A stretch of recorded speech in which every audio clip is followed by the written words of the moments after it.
time to get geeked up.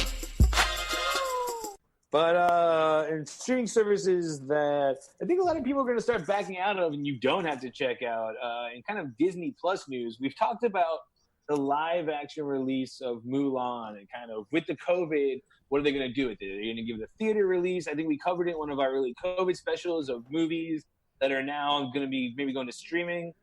Disney has finally announced that on September 4th, Mulan is finally not going to go to theaters. Don't expect to see it in AMC. It's going to be exclusively on their streaming service. So good news for all. I can't wait. I'm excited. Can't wait to watch. It's going to be amazing. Great news for all you Disney Plus fans, except for the fact Wait a that minute.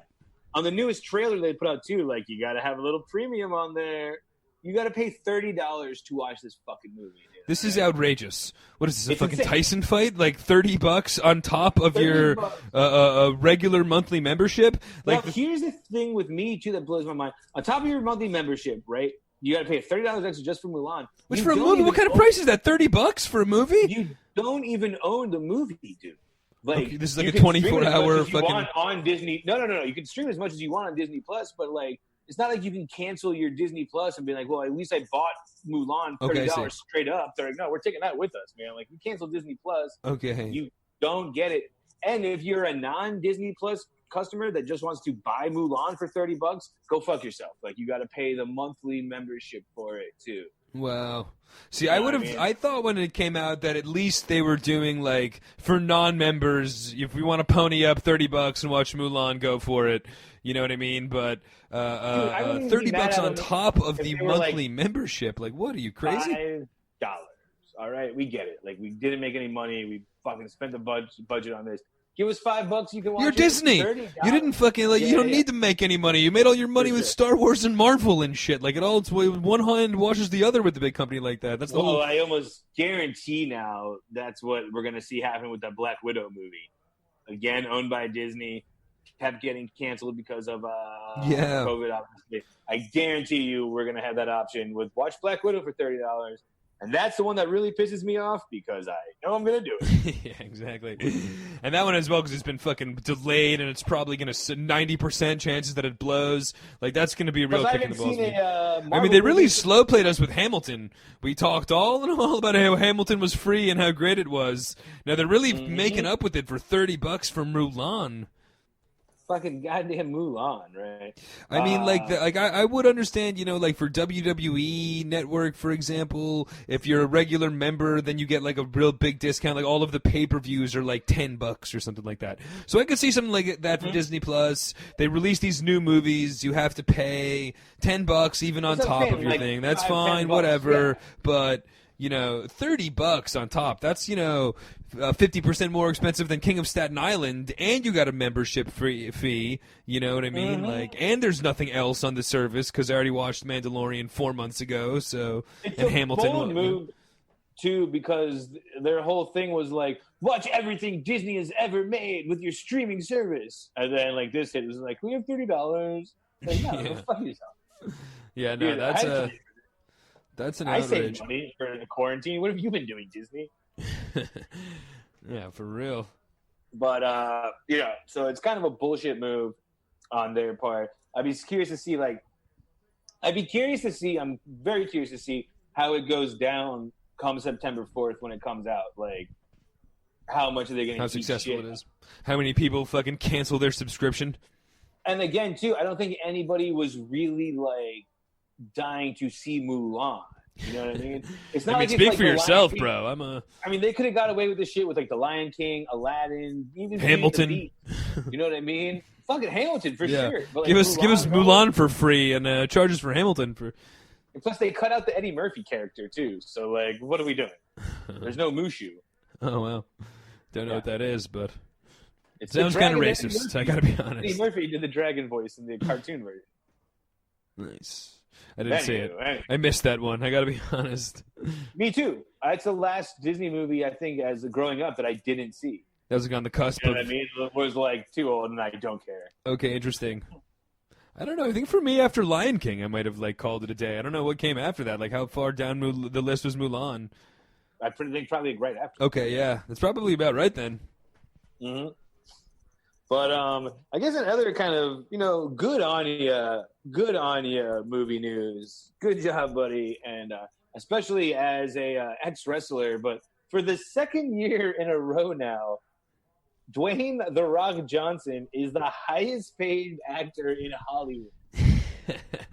The Rock. Do you smell what The Rock's cooking? Fucking wild to me, man. Yeah, man. It's Putting Hulk Hogan, putting Santa Claus with muscles to shame with being the highest paid actor 2 years in a row. And as well, this, I guess, is a little bit kind of misleading in some regards where it's not just movie revenue. Like, he's making a lot of money. He's getting paid. Yeah, like he makes a lot of money from like his I guess Under Armour endorsement. He's got like a big thing going on, so he makes tons of cash with that apparently. But even as an actor, like this year, he's was $23 million for the upcoming Netflix Red Notice, which is like a huge blockbuster. 23. So he made $87.5 million this year, right? 87 million, and last year was like another 80. Correct. I think that was Hobbs and Shaw was a big part of that too. And Jumanji, he was his big cash cow last year for Jumanji. As well, apparently, The Rock has the best business deal in all of Hollywood, where I guess they stopped they really lowered they were giving guys like 20% of the back end, and they kind of stopped doing that. But The Rock still makes more of like the back end. He gets like $23 million up front, and then like 15% of what it makes after or whatever, which is way higher than what any other actor gets on like the back end for whatever reason. Good for him.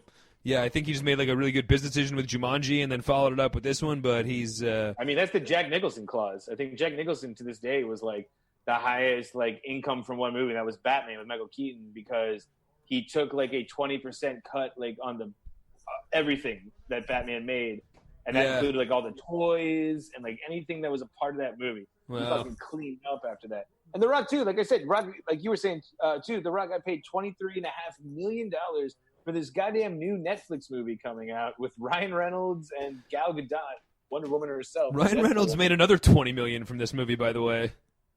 Yeah, so you're telling me The Rock's getting paid more money than Deadpool? That's crazy. Yeah. No, that's the thing. It's just like you wouldn't think of him as one of the biggest actors, and you know what I mean? There are probably actors that make, $20-30 million. Tom Cruise is probably making more money per film than The Rock.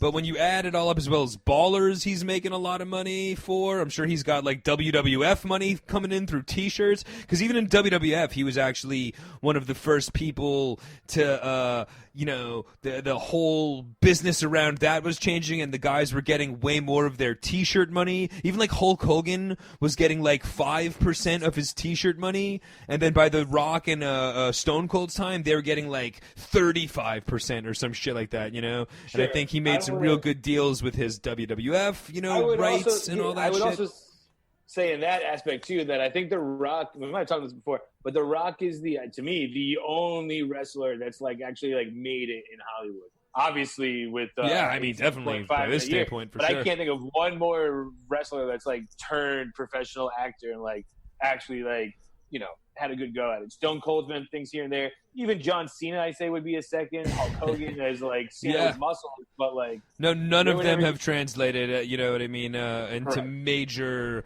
Hollywood, and especially like SNL appearances. Like he can do comedy, he can do action, he can do. He had a whole goddamn HBO series, man. He fucking ran Ballers for like 4 seasons. Yeah. Yeah, no, for sure. He is definitely top notch. I guess to round out the list, like we just said, Ryan Reynolds, I think as well was up there. He's this year actually. Ryan Reynolds is making over $50 million just off of Netflix movies, as he's in a Red Notice, like we just said, as well as Six Underground is coming up, which is a big one on Netflix, where he's getting paid $20 million. Or that's already. Haven't watched.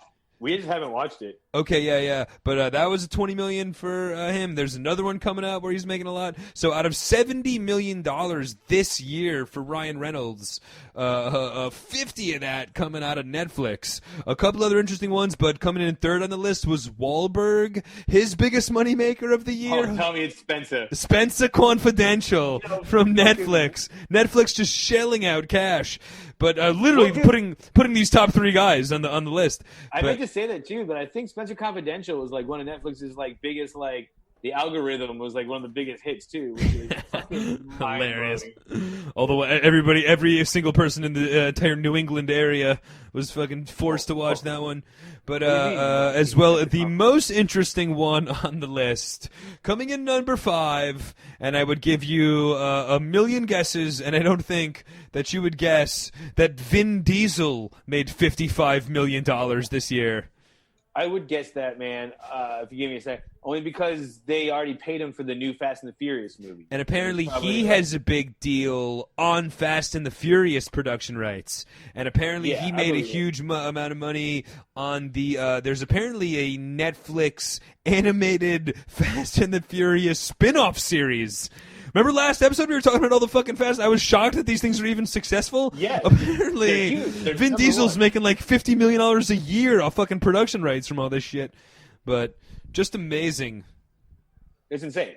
Like I said, like last year, the list was all kind of like the a lot of the Marvel guys from the MCU movies coming out because like Helmsworth and Downey. I think Downey Jr. Even has a better deal with The Rock in terms of like back end shit. And this is all from the one Forbes article that I read, by the way.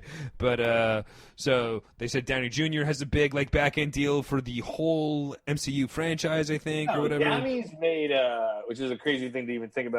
He's made a couple $100 million off the MCU, which is wild too because he was the risk factor when the first Iron Man movie came out. They were like, dude, they didn't want to cast him because he like had the reputation. He's like the ex-junkie, and they're like, dude, we're not. If it wasn't for also, Favreau, I mean, it's just you wouldn't think superhero. Like they really changed how you think of superhero movies. Absolutely. And Robert Downey Jr. really is. I know I've kind of bashed that first Iron Man, maybe perhaps 5 years ago. I didn't give it the best review, but he's really made such an impact in the superhero franchise movie history that he deserves probably more than Hemsworth or any of the other Marvel guys. He's really made his impact and uniqueness and all that. Ooh, baby, it's time to get geeked up.